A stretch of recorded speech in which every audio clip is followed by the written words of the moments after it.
pelatih timnas U20 Indonesia. Sintayong mengaku bingung dengan sikap Persija Jakarta dan Persib Bandung yang saling menunggu melepas pemain ini ke skuad Garuda Nusantara.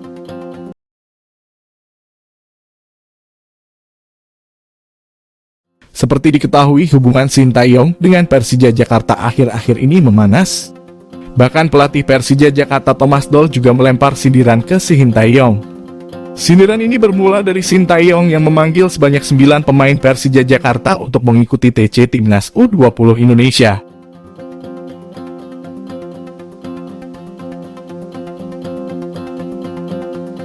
Namun, dengan banyaknya pemain tersebut, Thomas Doll merasa keberatan. Apalagi beberapa pemain sudah menjadi andalan Persija, sehingga Persija keberatan melepas pemain. Bahkan dari 9 baru hanya 5 pemain yang bergabung dan 4 pemain Persija yang belum bergabung dengan tim. Sintayong mengaku Persib Bandung juga belum melepas 3 pemainnya. Pelatih asal Korea Selatan itu sampai dibuat bingung karena ternyata Persib baru mau melepas pemainnya apabila Persija melepas pemain terlebih dahulu. Untuk kasus Persija, Thomas Doll memang secara terang-terangan merasa keberatan karena pemain-pemain yang dipanggil merupakan sosok penting di tim, sehingga mereka merasa keberatan. Ternyata Persib melakukan alasan yang sama. Sintayong mengatakan bahwa Persib enggan melepas pemainnya sebelum Persija melakukannya, sehingga bisa disimpulkan bahwa kedua tim ini saling lempar dan menunggu siapa yang bersedia melepas pemainnya lebih dulu.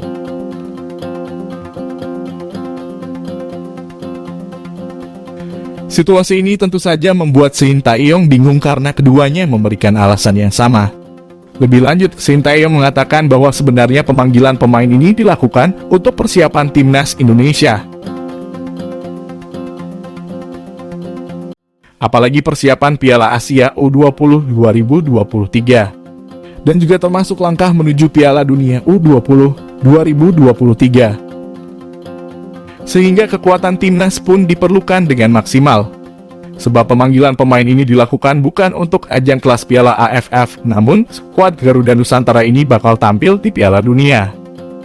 Dengan begitu, Sin mengatakan lawan-lawan yang akan dihadapi timnas pun memang lawan yang tangguh. Untuk itu, Sintayong pun hingga memohon kepada klub-klub agar mau melepas pemainnya ke timnas. Ketua Umum PSSI, Muhammad Iryawan, memohon kepada Persija Jakarta untuk segera melepas pemainnya ke pemusatan latihan. TC Timnas U20 Indonesia. Pelatih Timnas U20 Indonesia Sintayong memang memanggil sebanyak 9 pemain Persija Jakarta. Namun dari 9 pemain Persija Jakarta masih ada 4 yang belum bergabung dalam TC Timnas U20 Indonesia. Tak hanya pemain Persija Jakarta saja yang belum bergabung, tetapi 3 pemain Persib Bandung juga belum dilepas ke skuad Garuda Nusantara. Selain 7 pemain tersebut, 2 pemain lainnya yakni Marcelino Ferdinand dan Ronaldo Kuatah juga belum bergabung. Hal ini karena kedua pemain tersebut belum lama ini bergabung dengan klub di Eropa. Pria yang akrab disapa Iwan Bule itu mengatakan bahwa pihaknya terus melakukan komunikasi kepada klub terkait. Iwan Bule pun berharap pemain-pemain yang belum hadir bisa segera bergabung di TC Timnas U20 Indonesia dalam waktu dekat. Dengan rasa hormat, Iwan Bule sapaan akrabnya mohon kepada klub yang masih pemainnya belum bergabung dengan timnas untuk bisa segera dikirim. Termasuk 2 anak kita yang di luar, yaitu Marcelino dan Ronaldo Kuateh.